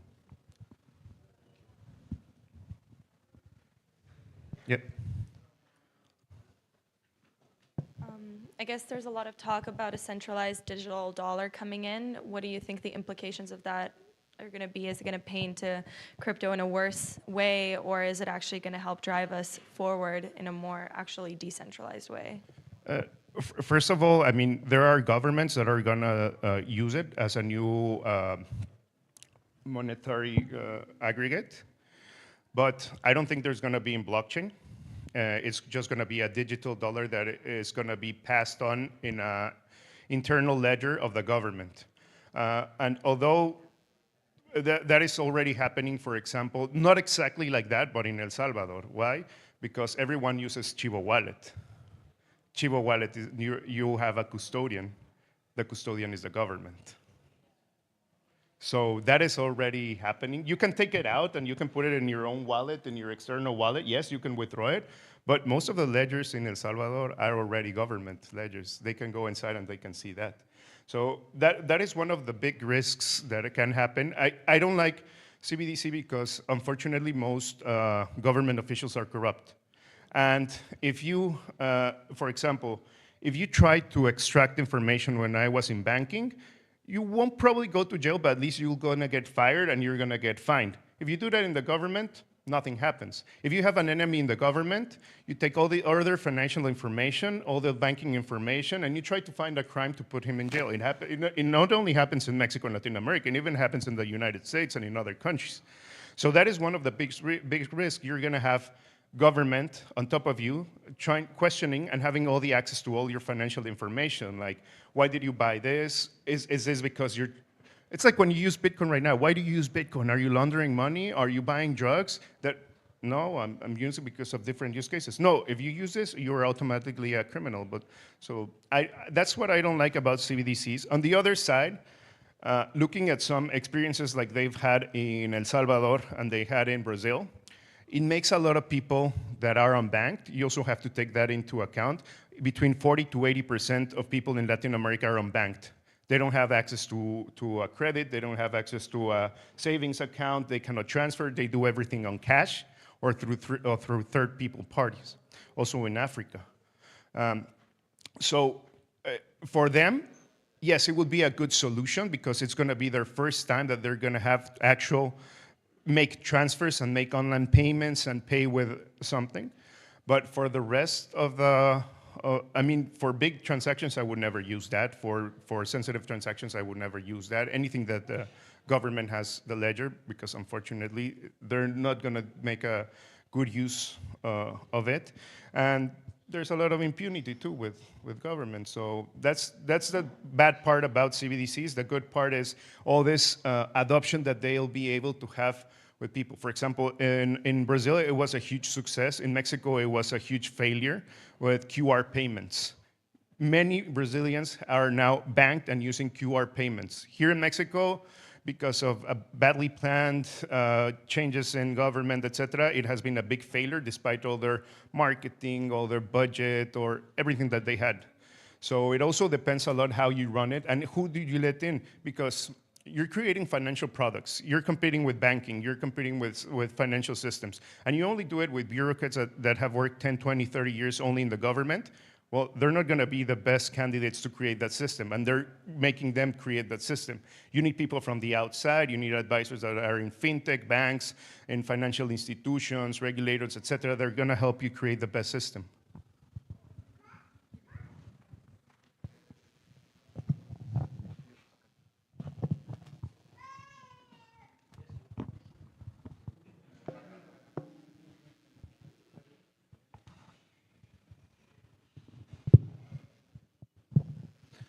Hello.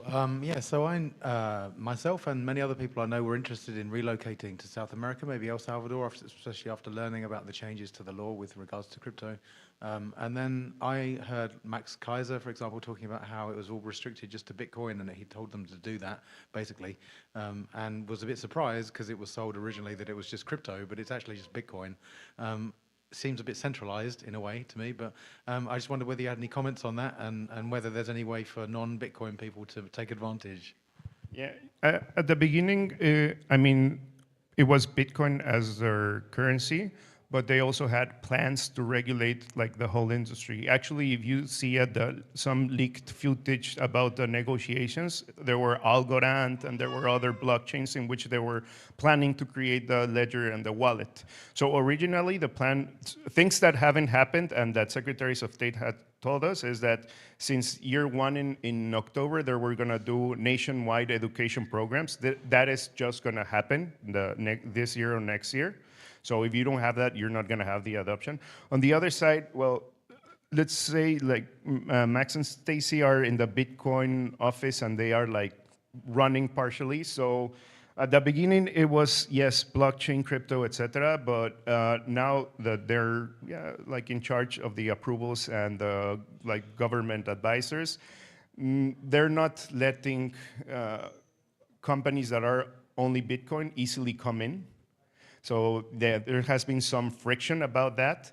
And also you have to take into account that most people in El Salvador, including secretaries of state, 2 years ago didn't even know what is Bitcoin and blockchain. So they also have a lot of weight on their advisors. But at the beginning, it wasn't like that. They were trying to bring the whole industry. I mean, you have companies that have opened their offices like Binance, Bitfinex, and different exchanges that not only have Bitcoin. So you have companies, so even Bitso has a company over there. So I think eventually it should change because, I mean, not even many of the companies that are operating there are only Bitcoin. And yeah, it creates friction, and also you are restricting all that you're trying to bring in investment, new companies, education, etc. You're restricting it because of those rules or regulations. So there needs to be more clarity in the process, and also who can come in. But as an individual, you can go in. They still also need to change the law because if you go and immigrate over there, they're going to send you like to 5 different government offices, and you're going to have, you're not going to follow up, and the process is going to fail. So that is also something that they're trying to change, and also digitalize their whole procedure. In particular, they offered tax breaks for crypto, so that was Bitcoin only. That was the main concern. Not yet, but that is one of the aims of Bitcoin City, for example, that you're going to have, most of the taxes are not going to be charged. And then there's also special zones in El Salvador, like you have in most countries, in which you can operate certain type of companies and have some tax exemptions. But eventually that was the idea. If you invested, I think it was 3 Bitcoins, you would get your residency and you would be able to live there. But that is something that is also pending on the law and on the regulatory changes on government.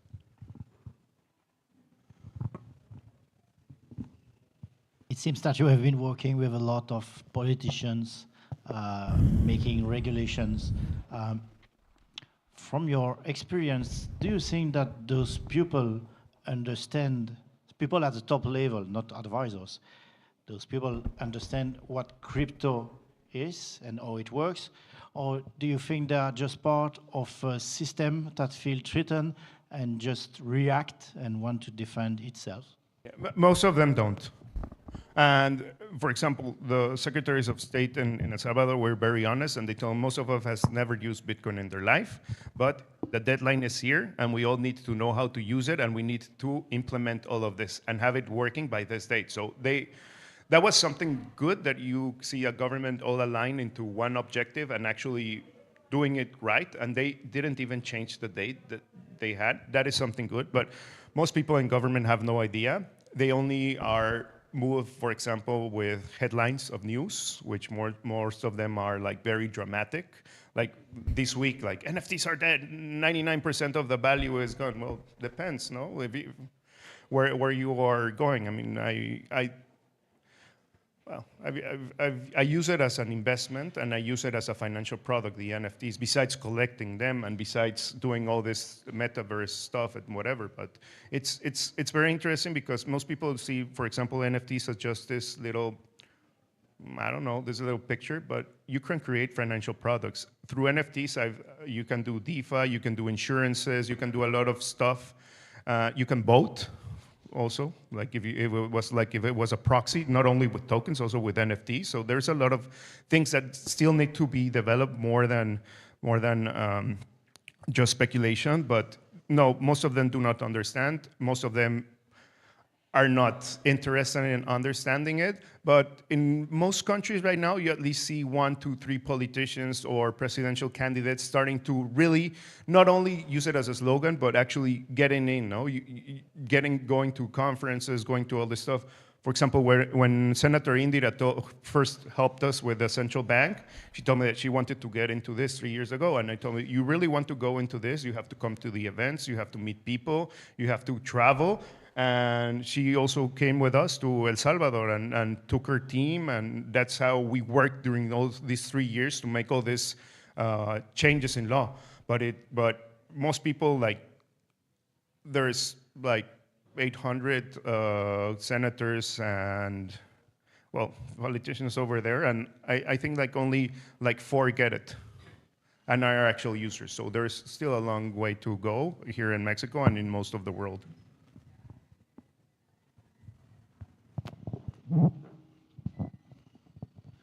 Hello, Jose. Thank you for accepting our invitation and being here.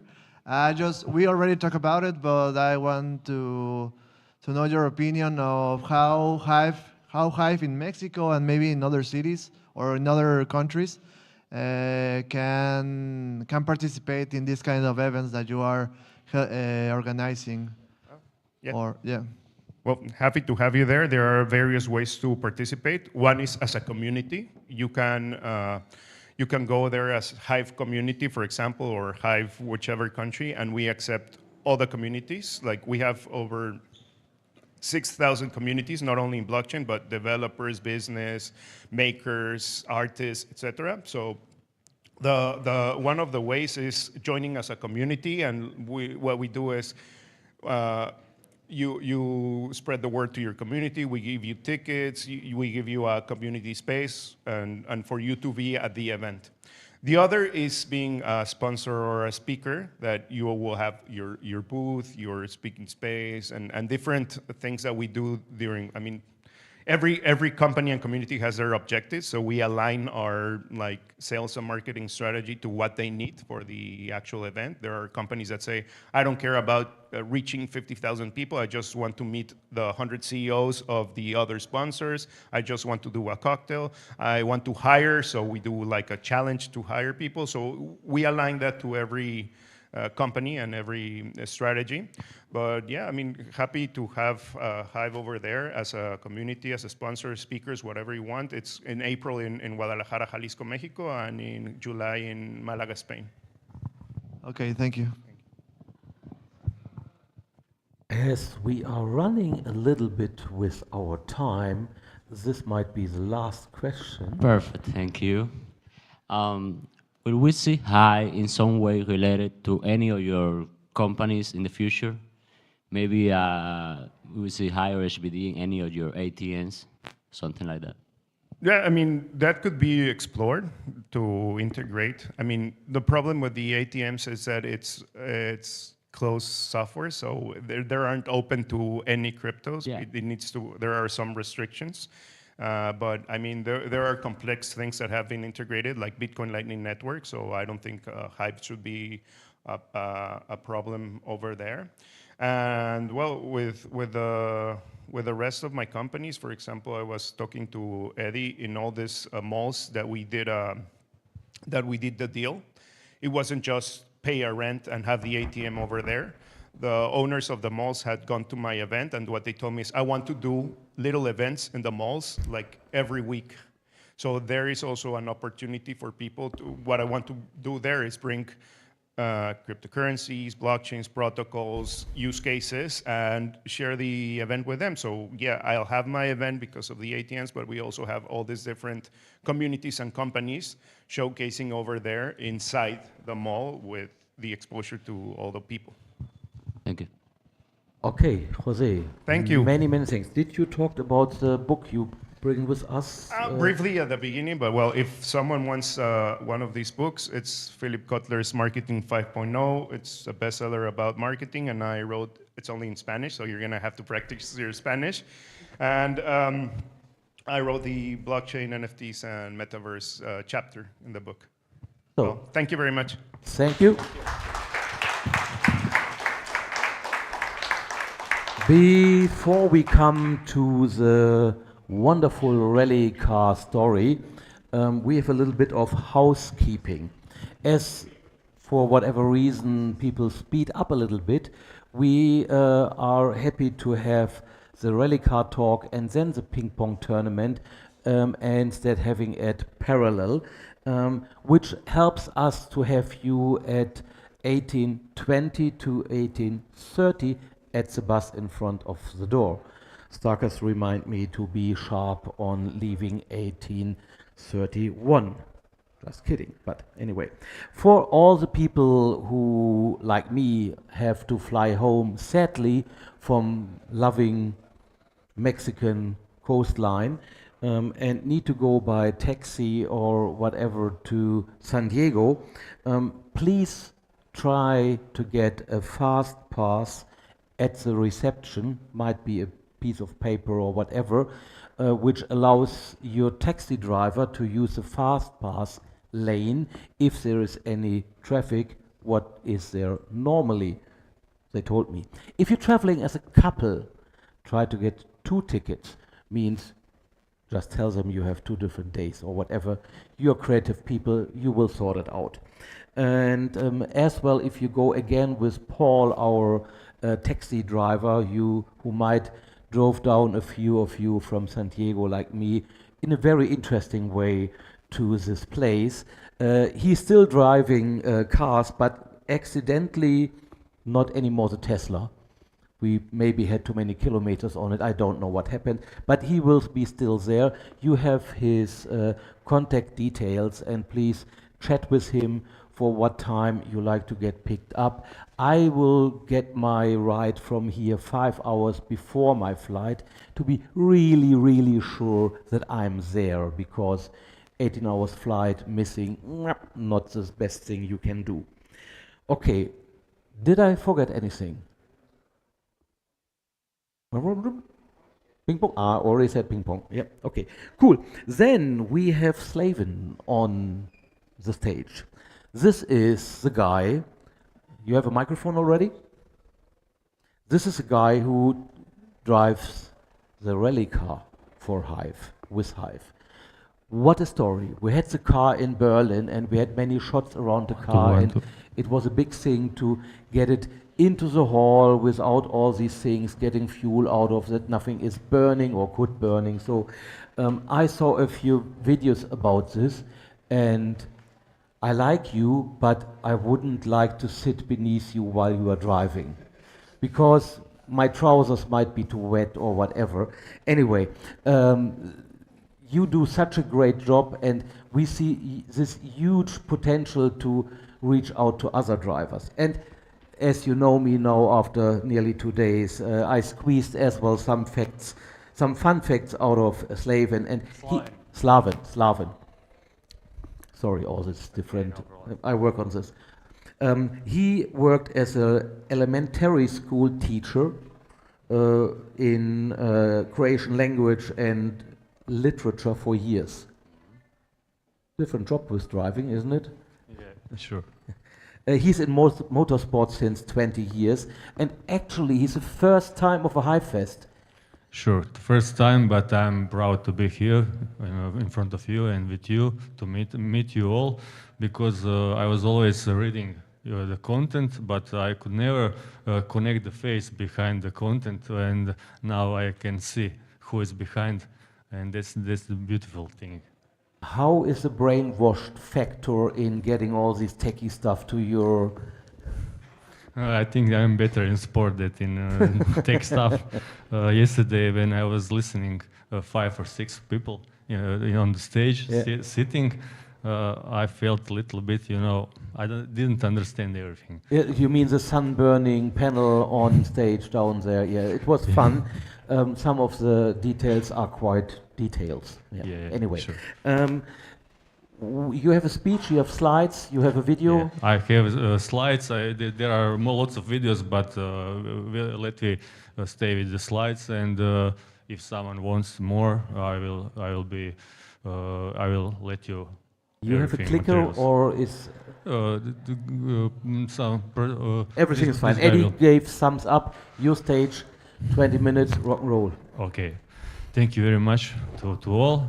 Happy to be here in front of you and to share my story with Hive and my rallying and the World Rally Championship events which we entered this season. So I joined Hive in August 2016 when it was called differently. My ex-student called me, texted me, and offered me if I want to drive again. I didn't know what it's all about. No, should be just enter. Yeah, sure. I didn't know what it's all about. I heard for crypto and Bitcoin, but I didn't know how to use it. So he told me, because I work in school, as Detlef told you. So he told me I have to post on a regular basis, and that he will help me a little bit that funds will come, because rallying and motorsport in general are very expensive sport. So I started with this, and from the start of 2017 I started to post regularly twice per day. And that was good. I live rallying. I live this sport.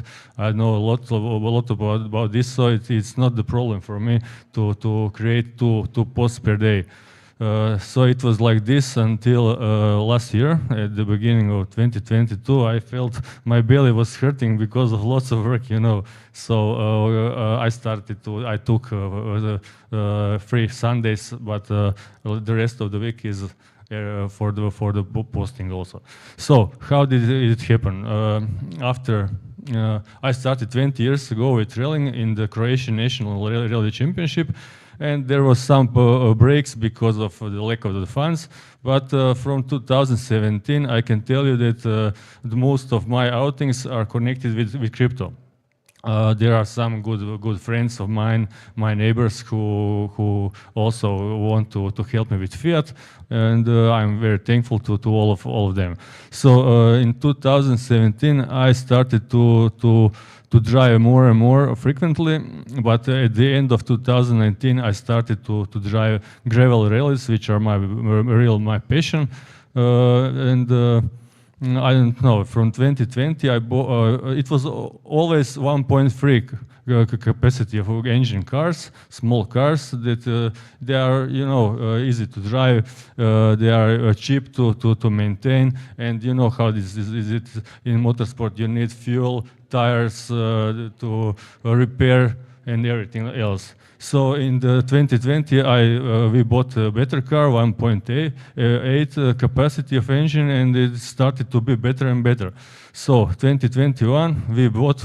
I went to the bank, take a loan. That's how crazy I was, because when you buy a rally car, that you can crash it on the first day of the rally.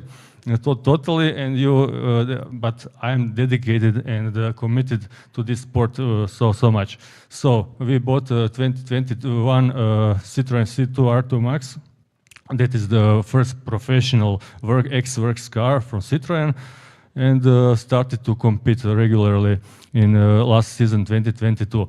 We did 4 events, and I must just say, that during this Hive time, there are lots of people from Hive who helped me a lot, P-Funk mostly, and together we created treat called Rally, and he was always watching what I'm doing at the moment. So he saw that I bought this Citroen and offered me help. You know, he told me that this person called Guilty Parties will contact me and offer me some help if I want to put Hive more and more on my rally car.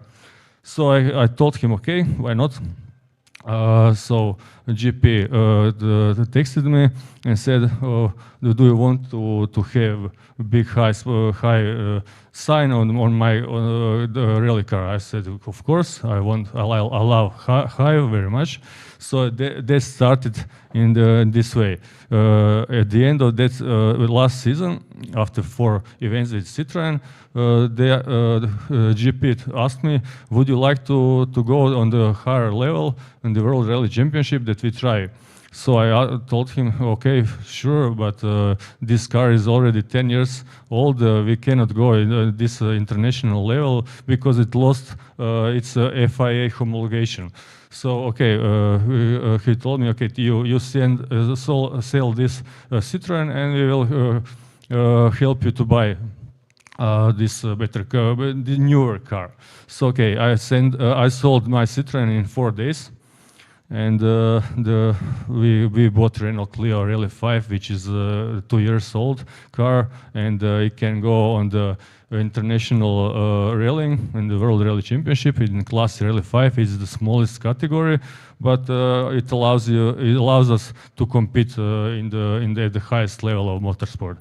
So we entered 3 events this season of the World Rally Championship. It's Rally Croatia in April.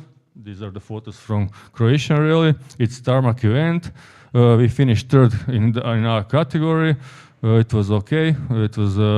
I must say that all these World Rally Championship events are very tough.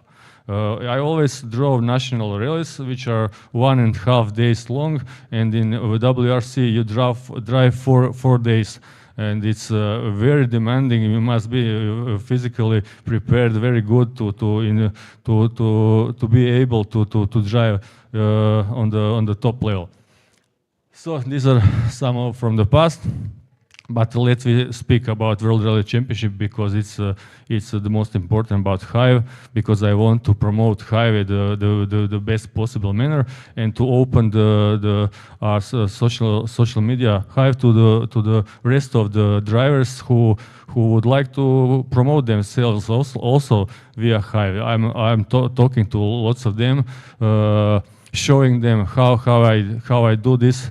How I post every day, how I try to create the content, and tell them that they can also register and try to promote themselves, maybe even to finance their program as I did for years before this high sponsorship. So after Croatian Rally, we did Rally Sardinia. Just to say that at Rally Croatia, Lord Butterfly was our guest in the box in Service Park. At Sardinia, it was Starkers. So the guys saw from the first hand how it looks like, how much is stressful to drive at the top level in motorsport. Just to say one anecdote from Sardinia, the big Rally 1 cars and some of the Rally 2 cars, they dig the big ruts these are the gravel surface stages. So we hit the stone in one of the left ruts with our front left wheel and destroyed a little bit suspension out of geometry. So we had to a little bit stop. I thought maybe it's a puncture, but it wasn't puncture. Something was wrong in the geometry, you know. So we slowed down a little bit just to finish the loop and come back to the box to see. Our mechanics will look after the car to see what's wrong. So Matt was there at that point to see how much two mechanics can do in 45 minutes. The guys did so much. They changed complete suspension on the front left part of the car in 45 minutes, and we didn't have any penalization. We were not late. So he saw how two guys work in the most demanding level. Maybe at some workshop they would need maybe 1 or 2 days for this kind of job. Yeah, we were leading at Sardinia with more than 1 hour in front of the driver from Monte Carlo, but at the penultimate stage, Rock broke the brake line, and it was a tarmac stretch, and after we had to break down, and I just pushed the pedal, and it went down to the metal. We lost the brakes completely. I just downshifted to the second gear and let to happen what happened. So we hit the wall, and our lead was done completely. We retired from the rally, and this driver from Monte Carlo took the win in front of us. Okay, after the Sardinia, I had 3 months to recuperate my thoughts, because it was mentally tough for me to lose it that way. At the start of this month, it was one of the toughest rallies in the world Rally Championship, Acropolis Rally Greece, who celebrated 70th anniversary this year. So that was our next event. Also gravel, very rough, just like Sardinia, but this time it was even rougher. The organizer sent the videos from the special stages that we can learn before. You know that it's more familiar with the roads. So I thought maybe when I was looking at the videos, it's better than Sardinia, but it wasn't better Sardinia. When we start to make recce, it was so rough, big stones everywhere, and at that moment it was big floods in Greece. I don't know if you heard about this. 39 people died because of these floods, and we were there were big mud all around the place. So we stuck. We were moving, and one driver in front of us was stuck in the mud. And after we stopped, we couldn't move anymore. So. We didn't make notes of one special stage at all. So my co-driver sit in the hotel room and made it by watching the video, how complete the special stage. And when we came to race it, he didn't tell me that it is the special stage. We didn't make a recce at all, notes at all. So I drive flat out through this special stage, maybe 25 kilometers, without seeing a road at all. He cheated me. He didn't tell me anything. So after the special stage, he told me, "Oh, look, you can drive flat out through these roads without ever drove through them, you know." Okay, we finished second in the category in Greece, and I must say I'm really happy because of this. This is the most demanding event in my whole life. I learned that you must be physically so prepared before the rally, because you sit in the car for complete 1 week. You have 3 days of recce, 12 hours per day. And when the rally starts, it's from for Thursday morning until Sunday late afternoon. You really, if you are physically in good prepared, you will be mentally tough, and that's what every competitor count on. That's what I learned, and when I saw this Rally Greece, I decided to work even more about this part of the sport. Okay, I can announce next outing, which will be also WRC event called Central European Rally at the end of October. This will be the last weekend in October, so we started to prepare already, and that I hope that this is a tarmac event, but I hope we will we will do it the same as on gravel, which is my favorite surface. I must also say that Matt made HiveRally.com page, which is connected to our rally thread, which P Funk and me started. But we must work something on the layout, and I hope it will in the following weeks we will make it to look even better. I think I'm really happy to be with all of you to share this story about sport, because World Rally Championship was my childhood dream come true, and I can only say that I will push even more, train even more, because I'm living my dream. If you have some questions, please ask.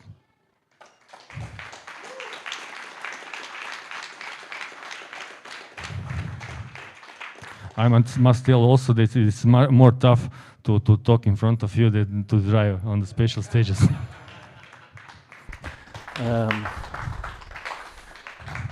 I would say it's different. Talking is way more easy. Yeah, no, driving is way more easy for me. Do we have some questions, Matt? Does that make you the Ferrari driver of speaking, Detlef? No. I did once the co-seat on Spa-Francorchamps. Okay. Was nice.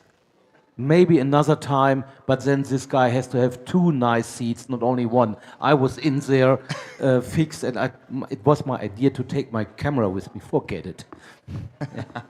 Can I just add that the rally community in general, not on Hive only, or in the world, is very, very big and large, and we should work on this to invite these guys, all these guys and girls who compete to start to post on Hive and to represent themselves on our media. Which brings me to the point: where do we catch these people to bring them to Hive? Do we have to come to rallies with more Hive flags or other things? I can tell you a few facts, which are that in Croatian rally there were 3.5 million viewers.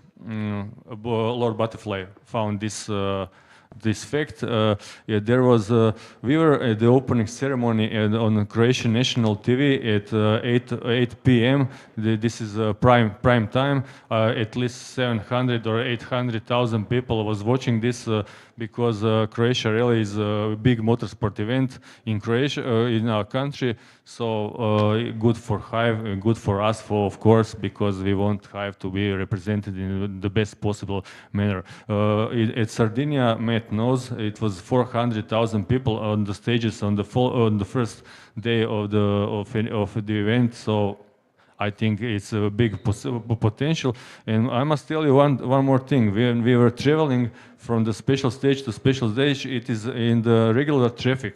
So I saw lots of people taking photos, videos of the cars, of our car also. They also share it somewhere on the social media, so that way more people can see it. So we have to make a campaign with a QR code, make a picture, put it there, get rewarded, and so on. Whatever. Let's be creative. We have some white part on the car which is empty. Why not to put there?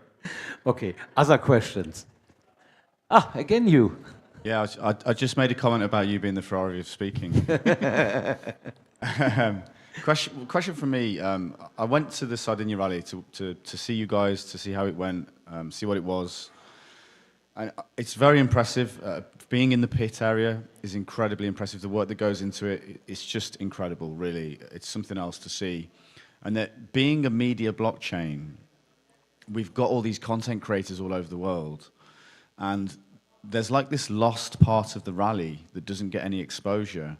I mean, the top teams, the top class, they're all over the TV, etc. But the lower class teams like us, there's no media there, hardly any media in the pits and showing the drama. Yeah, because, of course, they can't afford to put that type of thing together. But a blockchain like Hive, which is filled with content creators, there's a clear chance, maybe with some training or some standardization of how to behave in the pit and how to film. people like Jovan, for example, he filmed the last one, and he's a very talented videographer, so he can probably help other people if he can't make it, for example. And I feel like there's a great opportunity to tell the story of the lower class teams and the drama and the camaraderie and the blood, sweat and tears that goes on, that's just not told. And I feel like Hive has a chance to do this. And then at the same time, use the technology that we have to reward rally fans and show the other teams that we're rewarding our rally fans with crypto that they can't do. What are your thoughts on that? How do you think we could proceed, maybe? Yeah, I think it's very good that Hive always send someone with us on the World Rally Championship events. Jovan was with us at Greece. I think, and also Ruben Kress was also with us. Another guy, I don't remember, Vuk. I don't know if he is on Hive or not. It's great that we have some vlogging. I would like that we have some vlogging. This became very popular in our sport, you know. But I must say that I forgot one more thing. I found my friends on Facebook found the video from Reality TV. Reality TV is now pay to watch World Rally Championship. It has more than 1 million pay to watch subscribers. I don't know how much. That's why I won't go over the 1 million. So we've found our car in 1.5 minutes. Super special stage, and it was in live show. So I think that it was also a very good promotion for Hive. It was also an interview with me and my co-driver at the special stage finish. I think that it's good promotion for our social network. Cool. More questions? Please, if you want to post about our sport, Rally Trade or hiverally.com is the web page for you. So please, just if you like the sport, just come there and start commenting, posting. You can. I found out free speak, and yesterday I already posted the first video from some of our rallies from the past. We can also post videos. This is great stuff. Yeah. Fine. Then again, a big thank you.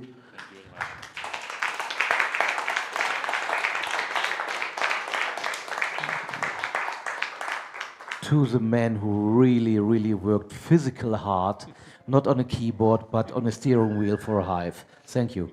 Thank you very much. I'm proud to be with you.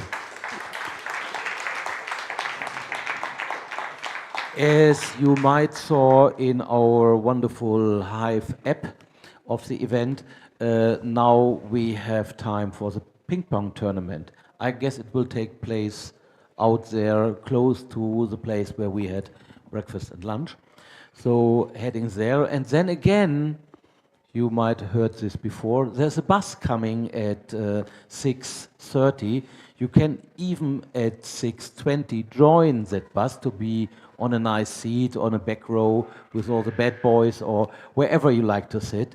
And then we will have a lovely dinner somewhere. I don't know, it's in the app. So see you then.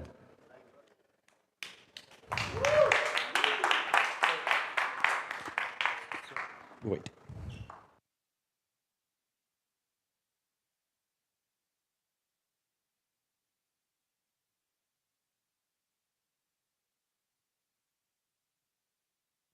Exactly, that was a good question from our friend.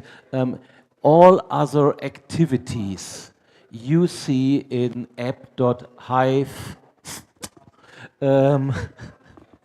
and this is a mobile progressive web app. You just go to that site and you see all the other activities with more or less correct date and time, so whenever we have dinner or other activities. And again, thank you for having me here on the stage. Bye-bye.